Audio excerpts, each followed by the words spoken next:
Hi everyone, my name is Oliver and today I thought I'd come on here and talk to you guys about the new iPad Pro and how it compares against a 15-inch MacBook Pro.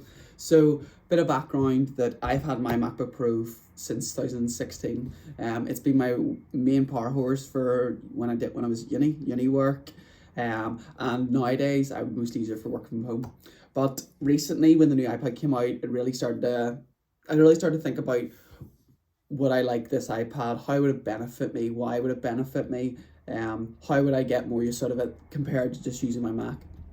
So I thought I'd create this video to talk you guys through the basics of how both compare, and maybe which one suits you best for your day-to-day life. So let's talk about the actual difference between the MacBook and the iPad. At this point, Apple really have perfected what you can do on an iPad and how much they can make it feel like a laptop. There are a few differences right now if between getting a MacBook and an iPad, but they're very niche. So for you, I would recommend thinking about your line of work. I know for the likes of architecture and software development, there'll be certain applications where it means, application building or creating certain renders, that those certain applications just haven't been developed for an iPad yet, and they're only available on a Mac.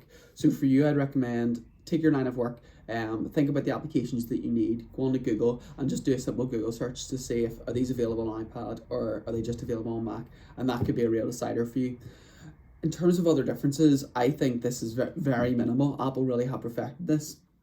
What I'd say is a lot of people may think, oh, an iPad will feel weird and just not like laptop-ish. But when you take in the iPad screen size and if you're going to buy a keyboard for your iPad, if you think about it, I think it'd be a very similar situation to getting an iPhone and then going to an iPhone Max.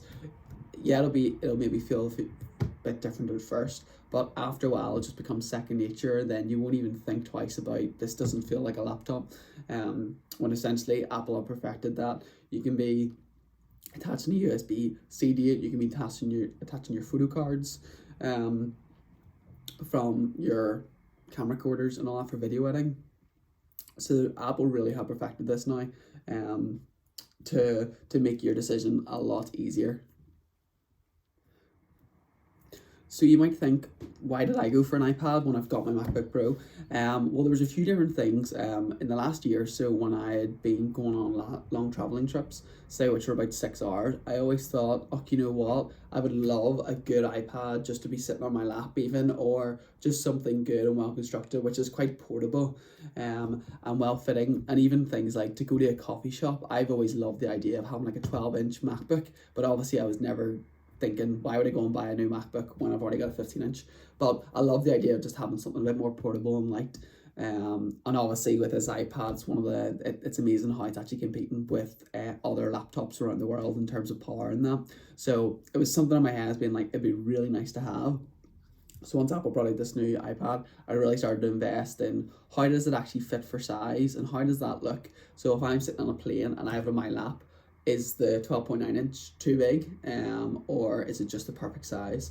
So I'm now going to do a wee size briefing with you just around my house of when I went to get my iPad, the questions I was asking. And obviously the AR is great on the Apple app, but it doesn't exactly give you really good insight of the sizing and the fitting, which you would have on your iPad. So let me show you that now. Here's just a quick example of the iPad Pro 12.9-inch, just sitting on my knees. Obviously, you can tell this would be great for just a plane if you're watching a film or something like that. And then when you take it to a desk, it's pretty perfect, to be honest. It doesn't feel too big, doesn't look too big. It's obviously great for if you were to go and do your different multitasking. That's one of the things I'd say that really got me about the iPad Pro 12.9-inch. People just kind of mentioned how there's a bigger screen, so you can definitely get more done on it. Where I feel like 11-inch iPad would maybe be a bit too small for doing multitasking, stuff like that. So to sum this video up, let's talk about what exactly you need and what you should go for between a MacBook and an iPad. For anybody who is keen between both of them but aren't too sure, I would just really recommend looking into what you do day to day, looking into your line of work and seeing if there's any applications that aren't available on an iPad. But I think for a lot of students these days who just do mostly essay writing and research, an iPad would be absolutely perfect, solely because of its portability and its ease of use. Same with anybody in business who just, is using their iPad for emails and likes of creating documents and that. I think it'd be perfect. If you have any questions or would like me to help you kind of get a good idea of what you may need, please post a comment below, and I'd be happy to kind of talk you through of like, well, you may need this for that line of work, you may not. So any questions on that, please let me know. But I think Google will be a really good way of just helping you realize what exactly you need. So yeah, that kind of wraps up this video. I just want to come on here and give you guys a good idea of the difference between the two, and help maybe you decide a little easier. So if you have any comments or questions, please leave them below and I'd happily get back to you. But yes, thank you so much for joining me today.